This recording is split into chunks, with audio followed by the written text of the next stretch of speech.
Good evening, ladies and gentlemen. My name is Steven with Freeze Peach Gaming. This is where I like to talk about pop culture, politics, and where the two collide. And today we have an article that perfectly encapsulates that. I love it when that happens. This is from Bounding Into Comics, written by my boy Drew Taylor. You can find him on YouTube over at Supreme Heretic. I will link his channel in the pinned comment and description below. Be sure to check out Drew Taylor, aka Supreme Heretic. The article is titled, IGN article alleges toxic culture at Bungie. Bungie CEO responds. Now this is just poo flinging from both sides. Identity politics, shit flinging all around. And this is Drew just giving his take on it. So I'm going to give you the long and short of the beginning of the article.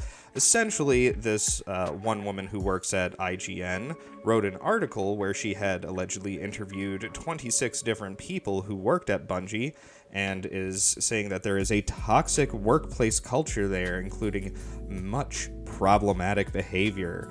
But some of these problematic behaviors included things like wearing a t-shirt that said, I think, free lap rides, or someone trimming their nails at their desk, which, look, I don't like it when other people trim their nails where I sit. It bothers me. But I'm not going to consider that to be problematic behavior. Hell, just last week I had a guy doing that at work, and I was like, dude, don't do that where I sit. You can trim your nails somewhere else. I don't care where you do it, just not here. I digress. Oh, some of the things that popped out to me is they had included in one of these quotes, inside Bungie, recent news and conversations related to diversity inclusion, D&I, which that right there is the part that struck me as like, oh, so we now just have an acronym we're using for diversity and inclusion. It's become so common in workplaces that we just have an acronym, D&I. It's like the R&D department or HR. We don't even have to say diversity inclusion. You just know we're talking about it. Basically, the CEO of Bungie, Pete Parsons, responded to this story by saying a bunch of buzzwords and a bunch of crap that someone at PR basically told him to say. And the words that keep popping up throughout all of his speeches that he made, all of the quotes that they have here at least, are people identifying as women and underrepresented communities. And that's all he talks about, as we are making it very important to us that we are going to try and hire people who identify as women and underrepresented communities. Like, I'm willing to bet if we let's find one of his quotes here. Let's see. Yes, so they made these claims, right? So he began by noting how Bungie has removed bad actors from our studio without respect to their tenure, seniority, or interpersonal relationships. An action we can take only when brave people come forward or when bad behavior is conducted out in the open, he began.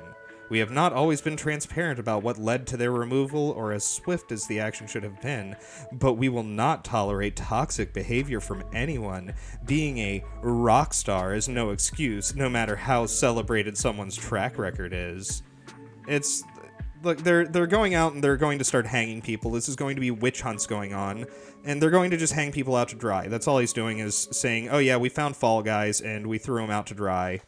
So don't worry, we're doing what we're supposed to do. Yes, this is one of the paragraphs that really stuck out to me.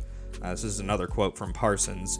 These efforts include the reformation of Bungie Diversity Committee, the creation of several new employee-led inclusion clubs, such as Black at Bungie, Women at Bungie, Trans at Bungie, and Accessibility at Bungie, with more along the way.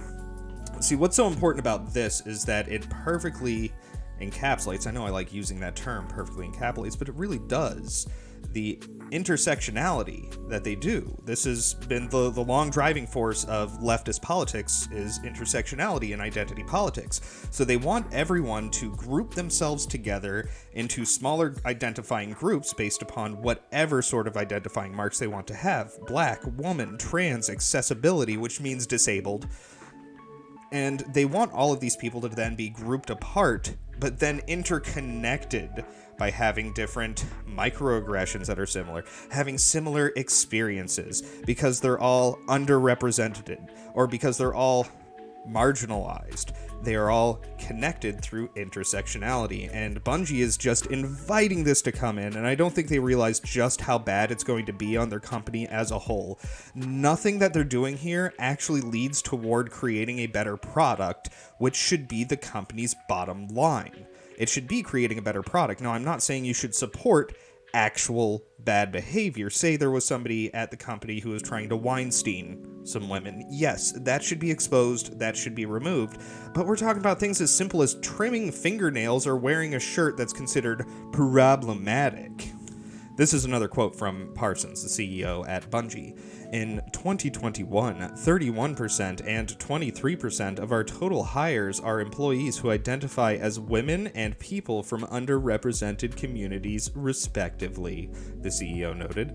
At the leadership level, 22.5% and 20% of our leaders identify as women or people from underrepresented communities, respectively, while women or people from underrepresented communities comprise 50% of Bungie's board of directors.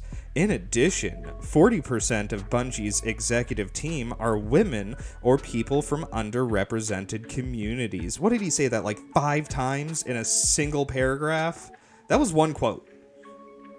And he just keeps saying, identify as women or underrepresented communities. He doesn't actually care about any of these things, in my opinion. He's just saying this because someone at PR told him, oh yeah, you say this, and all the leftoids on Twitter will just go nuts and be like, look how inclusive they are at Bungie. Look how much we want to buy their games. But these people that they're trying to kowtow to aren't going to buy the games. They never do. They don't care to. They should be kowtowing to the player base who wants a better product. But they're probably not going to get that because they're more worried about having the right people with the right gender, the right genitals, the right skin color, and the right disabilities in places of leadership, and not putting out a better product. I believe that Bungie is going to go downhill pretty quickly, and everything they're doing is just going to drop their quality even more. From what I understand, I didn't play Destiny 2, but from what I understand, it had a pretty rocky launch, but it picked up very well afterwards, and it's supposed to be a very good game if you're into that style of game. But what they're doing now is it's going to completely destroy whatever products they have out. It's just a bad idea, and I hope that people go out and vote with their wallets, and they stop giving them their money, and I hope they put out some flops. And I hope they pay for trying to force identity politics and kowtow to a bunch of Twitterati so they could get more money that they're never going to actually see. That's all I have for today, ladies and gentlemen. Have a wonderful day, and never be afraid to speak your mind.